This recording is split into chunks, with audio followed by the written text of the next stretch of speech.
And welcome to light of law. मेरे सारे BEd और बीटीसी के साथियों, बीएड और बीटीसी के जजमेंट के बाद बहुत प्रयास और बड़ी मिन्नतों के साथ, मुश्किलों के साथ फाइनली अब हम लोगों ने आप सबके प्रयास से रिव्यू पिटीशन जो है वो सुप्रीम कोर्ट के अंदर फाइल हो गई है हमारी।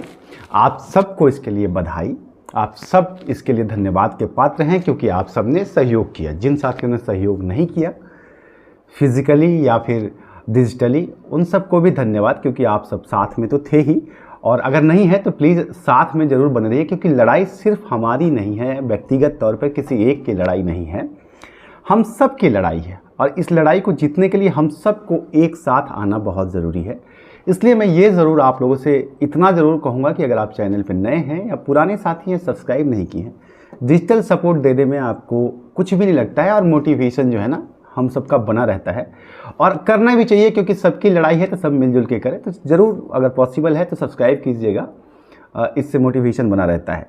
देखिए, आपको अब मैं बात करता हूँ बीएड वर्सेस बीटीसी में रिव्यू पिटीशन। आपको पता है कि 11 तारीख को जजमेंट तो आया है, लेकिन जजमेंट के अंदर जो है ये चीज़ समझ में नहीं आ रही है कि उन बच्चों का क्या हो जिन्होंने बीएड तो किया एनसीटी के गाइडलाइन के तहत, तमाम राज्यों में नौकरियां भी पाली। जैसे मध्य प्रदेश में देख लीजिए, उत्तर प्रदेश में 69,000 की भर्ती देख लीजिए, बंगाल में भी देखिए तो आपका सब कुछ होने के बाद उन्हें होल्ड पर रख दिया गया। छत्तीसगढ़ का वही स्टेटस है। बिहार में भी एनसीटी की उसी गाइडलाइन की वजह से जो है बच्चे बीएड का एग्ज़ाम दे चुके हैं, और एग्ज़ाम देने के बाद अब उनकी भी स्थिति ऊहापोह में। सरकार ने, बिहार सरकार ने थोड़ा सा बैक फुट कर लिया। हालांकि मध्य प्रदेश सरकार ने जो है बीएड के पक्ष में अपना लीगल एडवाइस उतार दिया है, अपना लीगल रिप्रेजेंटेशन दे दिया है। तो ये तमाम चीज़ें हैं। अब इसमें क्या क्या चीज़ें हैं, रिव्यू पिटीशन की सुनवाई कब होगी, कैसे होगी, किस तरीके से होगी, ये सारी जानकारी जो है लगातार आप लोग की मांग रही थी। हम लोग बिजी थे क्योंकि ये कार्य आपको पता है कितना महत्वपूर्ण, कितना इंपॉर्टेंट है, और इस पर बहुत सारे लोगों की उम्मीदें भी हैं। ये आखिरी रास्ता नहीं है। हालांकि मैं बताऊं, इसके बाद हमारे पास एक और विकल्प बनता है जिसको कहते हैं क्यूरेटिव पिटीशन। तो जब आगे उसकी ज़रूरत पड़ेगी तो हम आपको बताएंगे, तो आप बने रहिए। तो देखिए, अब बात करते हैं कि क्या क्या चीज़ें हैं। ठीक से समझ लीजिए आप लोग। जो लोग एकदम से हताश निराश हैं, बीएड अपने आप को समाप्त समझ रहे हैं, काफ़ी सारी चीज़ें भी आ रही हैं, बीच बीच में ऐसी भी न्यूज़ आ रही हैं कि लोग सुसाइड कर रहे हैं। एक लड़की ने फंदा लगा लिया था जिसका न्यूज़ आया था। ऐसी चीज़ें अभी आप लोग मत कीजिए, और अभी क्या कभी भी मत कीजिए क्योंकि जीवन इतना सामान्य नहीं है। आप लोगों के लिए जितना प्रयास हो सकता है सब लोग मिलकर प्रयास कर रहे हैं, कोई अकेला नहीं है। इस मामले में रिव्यू पिटीशन तो डाल दिया गया है, लेकिन मैं आपको बताऊं कि रिव्यू पिटीशन से बहुत ज़्यादा उम्मीद भी नहीं की जानी चाहिए क्योंकि उम्मीदें टूटती हैं तो बहुत तकलीफ होती है। इसलिए बता, क्योंकि रिव्यू पिटीशन का गेम जो होता है ना साथियों, अगर ना कोर्ट ऑफिसर में आपको बताऊं तो ये 70-30 का होता है। मतलब 70% चांसेस होते हैं कि रिव्यू पिटीशन में कुछ भी नहीं होता है, एज इट इज कैंसिल कर दिया जाता है। 30% ये भी है कि उसको एक्सेप्ट कर लिया जाता है। इस बार हम लोगों ने मांग बदलने की कोशिश की है। हमारा बात ये है कि एनसीटी की गाइडलाइन की वजह से बच्चों ने बीएड किया। आप लोग समझ रहे हैं। जो साथी बीटीसी के लगातार विरोध भी कर रहे हैं और उल्टे सीधे शब्द भी लिख रहे हैं, आपकी भी लड़ाई अगर ऐसी होती तो मैं ज़रूर लड़ता। उस वक्त मैं नहीं था जब 2018 में जब ये लड़ाई आई, जब बीएड को शामिल किया गया था, उस वक्त मैं एक्टिव नहीं था। अगर मैं होता तो ज़रूर ये बात कहता कि इनका हक क्यों दिया जा रहा है, लेकिन उस वक्त मैं नहीं था। आज मैं बीएड के पक्ष में खड़ा नहीं हूँ, मैं इस बात के पक्ष में खड़ा हूं कि संस्थाएं गलती करेंगी और भुगतेगा पूरा करोड़ों युवा, जिसके लिए नौकरी ही उसका एकमात्र लक्ष्य है, शिक्षक बनना ही उसके जीवन का रास्ता है, उसने कोई और ऑप्शन चुना नहीं। तो बात यह है कि एनसीटी ने गाइडलाइन जारी कर दी और उसके हिसाब से बच्चों ने बीएड किया। इसलिए मैं बीएड के साथ खड़ा हूं। गलती संस्थाओं की है तो संस्था से लड़ी जाए, ना कि बच्चों से लड़ा जाए। आप लोग बीएड को गुनहगार क्यों समझ रहे हैं? गलती तो एनसीटी ने की है, तो इसलिए ये लड़ाई है। तो रिव्यू पिटीशन फाइल होगी। अभी इसकी सुनवाई की जहां तक बात की जाए, देखिए, सुनवाई रिव्यू पिटीशन की ऐसे पब्लिकली नहीं होती है जैसे आप लोग कोर्ट में देखते हैं ना कि कोर्ट सजता है, उसमें दोनों पक्ष आर्गुमेंट करते हैं, कहीं कहीं लाइव टेलीकास्ट भी चलता है।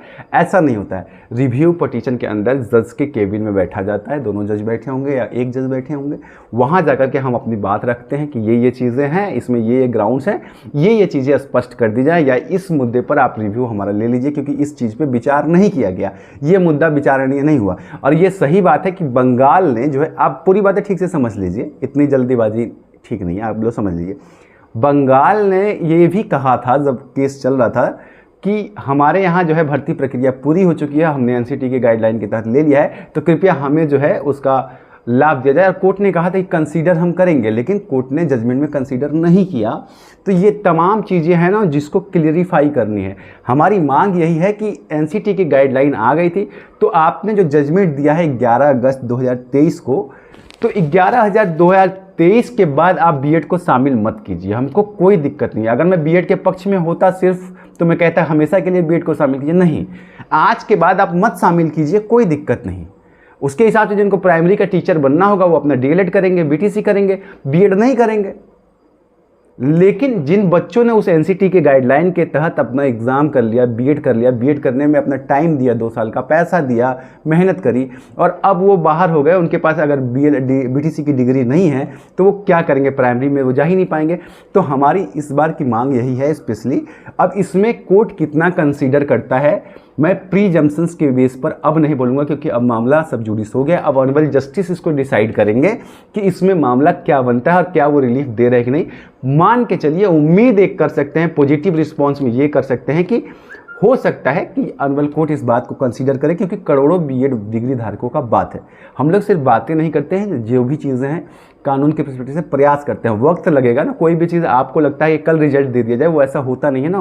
कोर्ट है, आपने सुना है तारीख पे तारीख, तो ऐसी चीज़ें चलती हैं। आपका समर्थन बना रहना चाहिए। और एक बात और बताते हैं, बहुत सारे साथी ये कह रहे हैं कि अगर रिव्यू पिटीशन डिसमिस हो गई तो क्या करेंगे। देखिए, बिल्कुल इसके बाद यही है कि इसके बाद हम क्यूरेटिव पिटीशन, जो लास्ट संविधानिक उपचार जो आपके फंडामेंटल राइट में है, क्यूरेटिव पिटीशन के लिए हम जा सकते हैं। वहाँ जो है एक बार फिर से लार्जेस्ट बेंच बैठेगी और फिर उसके ऊपर डिस्कस होगा, तो वो किया जा सकता है। लेकिन फिलहाल उम्मीद रखिए, हौसला रखिए कि ये जो ग्राउंड है ना, ये स्पेसिफिक इसके ऊपर बहुत ज़्यादा डिस्कस नहीं हुआ है कि उन बच्चों का क्या जो एनसीटी की गाइडलाइन की वजह से बीएड कर लिए। भाई गलती तो उनकी है नहीं, तो क्या एनसीटी उनके टाइम को वापस कर सकता है? चलिए, पैसा वापस कर देगा क्या बीएड का, जो उन्होंने बीएड किया, या फिर उनका टाइम वापस करेगा, या अभी जितने राज्यों में लोग नौकरी पे हैं उनका क्या होगा? अगर इस तरीके से इस जजमेंट को जिस तरीके से इंप्लीमेंट किया जा रहा है, और जिस तरीके से बीटीसी के साथ ही हर राज्य के अंदर जा करके अपने अपने हाई कोर्ट से लेकर के सुप्रीम कोर्ट तक ये याचिका दायर करें कि अब ये एनसीटी की गाइडलाइन जो है रद्द हो गई है, तो इसलिए अब आप बीएड को बाहर कर दीजिए, तो जो नौकरी कर रहे हैं क्या उनको भी बाहर कर दिया जाए। ऐसा एक पिंडोरा बॉक्स इस जजमेंट से खुल गया है, जिसमें हर राज्य के बीएड जो है एक परेशानी में आ गए हैं। तो इस जजमेंट को स्पष्ट करने की ज़रूरत है, और यही हम लोग का प्रयास है कि ऐसा हम लोग इस मार्ग पर चलें और हो पाए, और जहां तक रिलीफ मिल पाए, एटलीस्ट 11 अगस्त 2023 के पहले के बीएड वालों को रिलीफ दिया जाए, और आगे से एनसीटी गाइडलाइन भी लेकर के आ जाए, चाहे तो बीएड को रखे या ना रखे, बस इन बच्चों को मौका मिल जाए, यही हमारी मांग है। जहाँ तक बाकी रेस्ट राज्य सरकारों की बात है, तो ये फैसला बिल्कुल आने के बाद चीज़ें बहुत सारी स्पष्ट हो जाएंगी। और अभी मैं इस पक्ष में ये नहीं कहूँगा कि ये केस किस तरफ जाएगा, क्या इसमें बीएड को रिलीफ मिल जाएगा। हम एक पॉजिटिव उम्मीद कर सकते हैं कि अब रिव्यू पिटीशन के लिए भी लोग कह रहे थे नहीं होगा नहीं होगा, लेकिन हो गया है। अब इसमें जो चीज़ें आएंगी आप चैनल पे बने रहिएगा, तो मैं आप सबको ज़रूर आकर के बता दूंगा। फिलहाल चेहरे पे थोड़ी रिलैक्समेंट रहिए कि आपका प्रयास जो है वहाँ तक पहुँच गया है, और रिव्यू पिटीशन के मामले में केस जा चुका है। इंतज़ार कीजिए, जो भी होगा अच्छा होगा। आप सब जुड़े रहिए, और आज तक आपने साथ दिया है उसके लिए धन्यवाद।